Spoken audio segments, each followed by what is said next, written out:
प्रभु आपने कहा कथा की महिमा बड़ी दिव्य है, ये कथा हमारे पास में आई कहां से? तो कहा भैया निगम कल्प तरोर गलितम फलम। निगम कहते हैं वेद को। वेद रूपी कलवृक्ष का जो पका हुआ जो फल है भैया, वो फल ही श्रीमद् भागवत है। अब आप कल्पना करिएगा, एक बड़ा सुंदर महाराज फलों का एक बगीचा हो, वृक्ष हैं उसमें फलदार, और बड़े बड़े रसयुक्त उसमें महाराज फल आने। उसी प्रकार से वेदों का, पुराणों का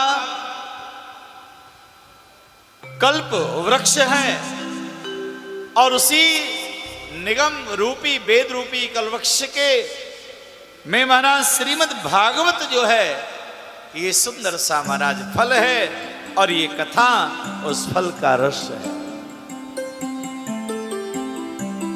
शुक मुखा का हमारे पास में कैसे आया?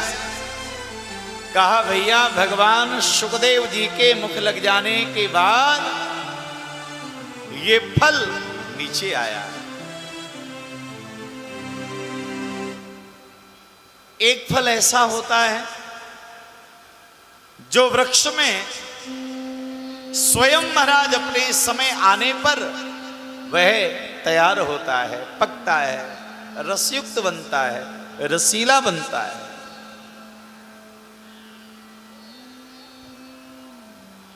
और उस फल में भी सुखदेव माने तोता का मुख लगा हो। श्रीमद् भागवत रूपी जो फल है ये पहले से रसयुक्त है महाराज, रसदान है। और इस फल में भगवान सुखदेव जो तोता के रूप में है, उनकी चोंच लगी, उनका मुख लगा हुआ है। भैया ये फल तो पहले से मीठा था, लेकिन भगवान सुखदेव के श्री मुख लग जाने से इस फल के मिठास में और ज्यादा वृद्धि हो गई महाराज, और ज्यादा मीठा हो गया। शुक मुखाद अमृत द्रव्य संयुतम। अमृत ऐसे, और अमृत भी कौन सा है? कोई साधारण वाला अमृत नहीं है।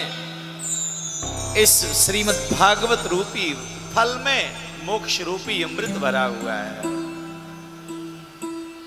भैया जिन्होंने कथा का आश्रय ले लिया, जिन्होंने कथा का श्रवण कर लिया, याद रखिएगा महाराज, कथा का सच्चे मन से श्रवण कराने वाले और सच्चे मन से कथा का श्रवण करने वाले वर्णन आता है कि महाराज एक न एक दिन भगवान श्री कृष्ण की कृपा से उनको मोक्ष अवश्य ही प्राप्त हो जाता है।